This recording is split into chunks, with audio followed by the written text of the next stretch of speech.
তোমার বাবা অসুস্থ। তুমি আমায় অনেকবার কল করেছো, আমার বাড়িতে এসে দরজা নক করেছো, বাট আমি তোমাকে হেল্প করতে পারিনি। ইনফ্যাক্ট হেল্প করতে চাইনি, কারণ তুমি আমার সাথে যেটা করেছো তারপরে তো হেল্প করার কোনো প্রশ্নই নেই।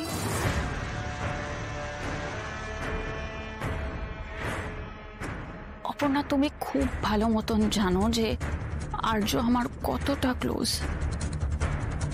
সেই সব কিছু জেনেও তুমি আর্যকে আমার থেকে দূরে সরিয়ে নিয়েছো। তোমার উচিত ছিল আর্যর থেকে দূরে থাকার, অপর্ণা, কিন্তু না, তুমি দিনের পর দিন এমন কিছু করেছো যাতে আর্য তোমায় অ্যাভয়েড না করতে পারে। তাই আমার কোনো আফসোস নেই তোমাকে আমি হেল্প করিনি। ইনফ্যাক্ট আমি একা কেন সাফার করব, তুমিও করো আমার সাথে।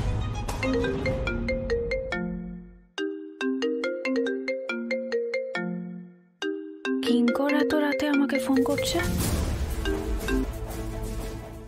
হ্যাঁ কিঙ্কর, বলো, এত রাতে ফোন করছো, কিছু হয়েছে?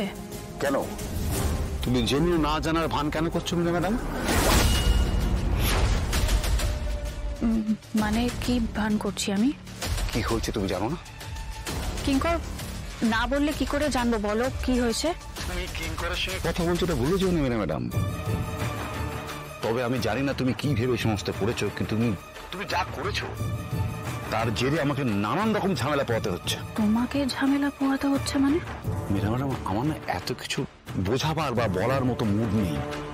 শুধু একটা রিকোয়েস্ট, এরপরে যা করবে আমাকে একটু জানিয়ে করো, তাতে আমার সুবিধা হবে, যাতে আমি আগে ভাগে সামলাতে পারি। কিঙ্কর, মানে আমি বলছি তোমায়, আসলে আমি তোমায় যেটা বললাম সেটা খালি মাথায় রাখো, ওকে? রাখলাম।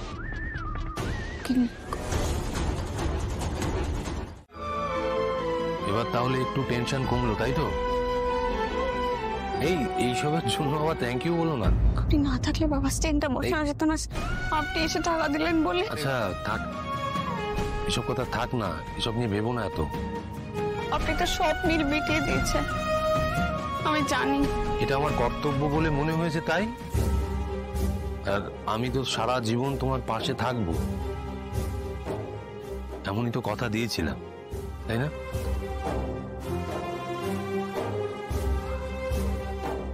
আপনি আছেন, বিষটা খুব ভালো করে দেন। তবুও এই টাকাগুলো আমি শোধ করে দেবো স্যার। প্লিজ প্লিজ ভাববেন না আমি ঋণ শোধ করছি, কিন্তু আমি তো অফিস থেকে ইন্স্যুরেন্সের টাকাগুলো পাবো, তখন বাবার ট্রিটমেন্টের সব টাকা আমি শোধ করে দেবো। শোধ করা যায়? সবকিছু কি শোধ করা যায় অপর্ণা?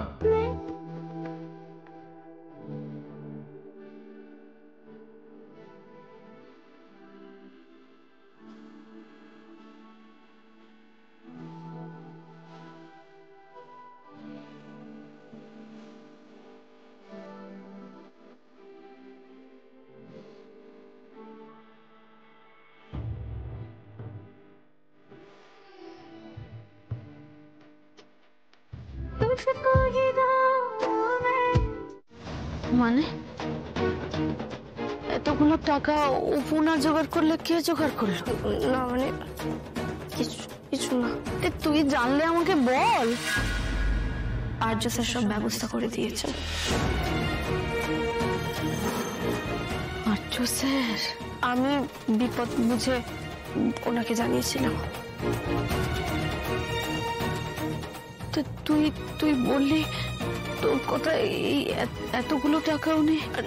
আমি টাকার কথা কিছু বলিনি কাকিমা, আমি শুধু ওনাকে বলেছিলাম যে কাকু হার্ট অ্যাটাক হয়ে গেছে, বাকি সবকিছু উনি নিজে থেকেই করেছে।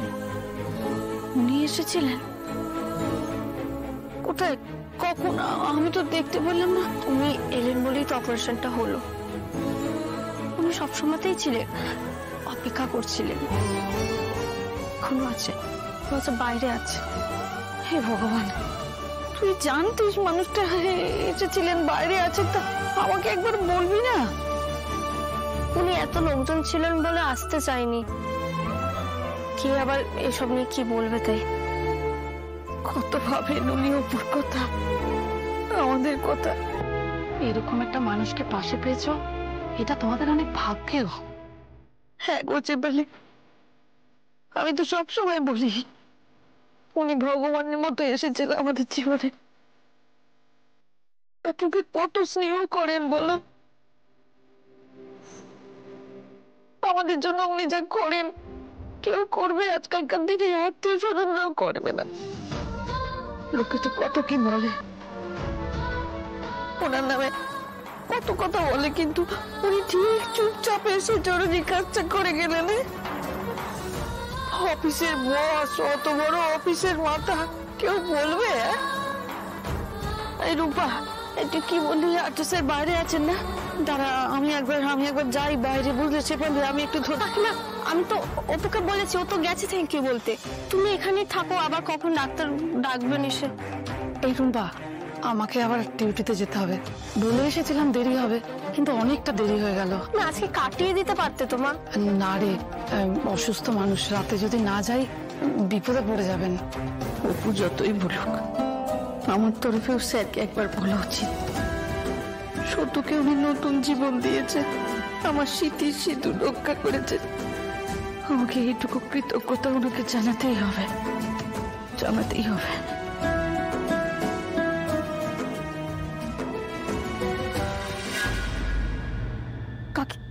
কাকিমা কোথায় গেল?